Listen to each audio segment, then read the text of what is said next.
خوش آمدید۔ آج ہم ایک بہت ہی اہم موضوع پر بات کرنے والے ہیں۔ اور ہاں، یہ خاص پیشکش ہم وکٹری چرچز آف پاکستان کے تعاون سے آپ سب کے لیے لے کر آئے ہیں۔ دراصل یہ ہمارے بائبل پر مبنی مالی خواندگی کی سیریز کا پہلا حصہ ہے، تو اگر آپ اس طرح کا مواد مزید دیکھنا چاہتے ہیں تو چینل کو سبسکرائب ضرور کریں، اور ہاں، اسے اپنے دوستوں اور خاندان کے ساتھ بھی شیئر کریں۔ اچھا، ذرا سوچئے، کیا ہو اگر ایک بہتر مستقبل کی چابی، وہ طاقت جو سب کچھ بدل سکتی ہے، وہ پہلے سے ہی آپ کے اپنے ہاتھ میں موجود ہو؟ بات یہ ہے کہ ہر عظیم مستقبل کا آغاز ایک بہت ہی چھوٹے معمولی سے بیج سے ہوتا ہے، اور یہی وہ سچائی ہے جسے ہم آج سمجھنے کی کوشش کریں گے۔ دیکھیں، جب بائبل میں بیج کی بات ہوتی ہے تو اس کا مطلب صرف کوئی پودا نہیں ہوتا۔ نہیں، یہ خدا کی طرف سے دی گئی ایک پوشیدہ صلاحیت ہے۔ یہ کوئی خیال ہو سکتا ہے، آپ کی نوکری، کوئی ہنر، یا تک کہ زندگی کا ہر ایک دن بھی ایک بیج ہے۔ اور یہاں ایک بہت ہی خوبصورت شراکت داری نظر آتی ہے۔ خدا اپنا کام کرتا ہے، وہ بیج فراہم کرتا ہے، لیکن پھر ہمارا حصہ بھی آتا ہے۔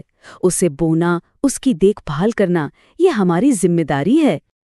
تو یہ جو بونے اور کاٹنے کا پورا عمل ہے نا، یہ ایک ایسے الہی اصول کے تحت کام کرتا ہے جو کبھی نہیں بدلتا۔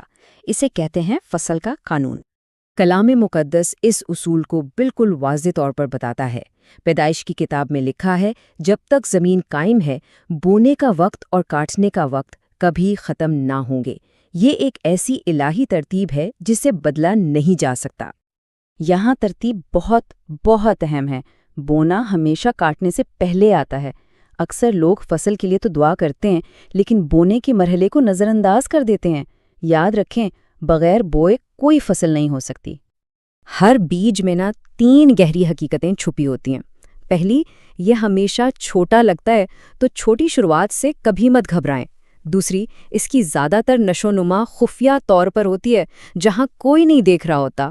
اور تیسری، یہ ایک قربانی ہے، مطلب آپ کو مستقبل کے لیے اسے دینا پڑتا ہے۔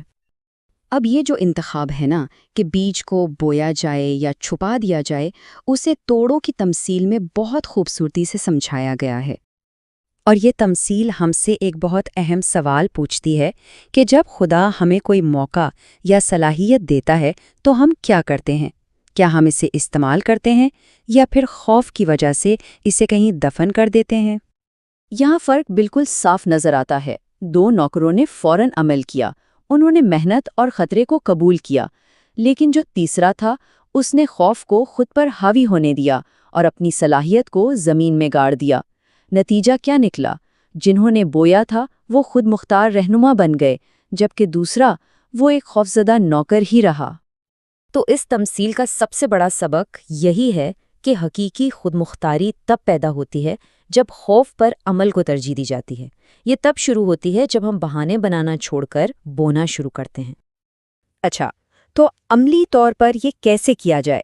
چلیں، کچھ ایسے اقدامات دیکھتے ہیں جن کا آغاز آج ہی کیا جا سکتا ہے۔ کلام مقدس ہمیں ہدایت دیتا ہے، صبح کو اپنا بیج بو۔ اب یہاں صبح کا مطلب صرف دن کا پہلا پہر نہیں ہے، بلکہ یہ ہماری بہترین توانائی، ہماری پوری توجہ اور ہمارے موجودہ مواقع کی علامت ہے۔ تو صبح کو بونے کے 3 عام طریقے ہیں۔ پہلا، اپنے کام میں مہارت حاصل کریں، جو بھی آپ کی موجودہ نوکری ہے وہ آپ کا پہلا بیج ہے۔ دوسرا، مالی نظم و ضبط اپنائیں، اور تیسرا، اپنی روحانی بنیاد کو ہر روز مضبوط کریں۔ مالی نظم و ضبط تو بے حد ضروری ہے۔ اگر ہم اپنی ساری آمدنی آج ہی خرچ کر دیں تو ہم کل کے لیے کچھ بھی نہیں بو رہے۔ اپنی آمدنی کا صرف 10% حصہ بھی مستقبل کے لیے بونا ایک بہت طاقتور عمل ہے، جو ایک بڑی فصل کی بنیاد رکھتا ہے۔ اور ان سب کی بنیاد روحانی ہے۔ اپنے دن کا آغاز خدا کے ساتھ کریں، دعا میں حکمت مانگیں، تاکہ ان بیجوں اور موقعوں کو پہچان سکیں جو وہ آپ کو دکھا رہا ہے۔ یہی حکمت پھر ہر قدم پر رہنمائی کرے گی۔ تو اب وقت آ گیا ہے کہ ان باتوں کو صرف سنا نہ جائے، بلکہ عمل میں لایا جائے۔ یہی خود مختاری کا راستہ ہے۔ ایک لمحے کے لیے ذرا سوچیں، وہ کون سا خاص بیج ہے جو خدا نے آپ کے ہاتھ میں رکھا ہے؟ کیا یہ آپ کی نوکری ہے، کوئی خاص ہنر، یا شاید تھوڑی سی بچت؟ پہلا قدم اسے پہچاننا ہے۔ اور اب خود سے یہ فیصلہ کن سوال پوچھیں، کیا آپ اپنا بیج صرف آج کی ضروریات کے لیے کھا رہے ہیں یا اسے آنے والے کل کی ترقی کے لیے بو رہے ہیں؟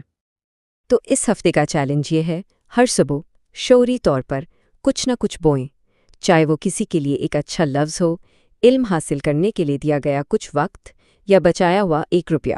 خود مختاری کا عظیم سفر آج اسی چھوٹے سے بیج کے ساتھ شروع ہوتا ہے۔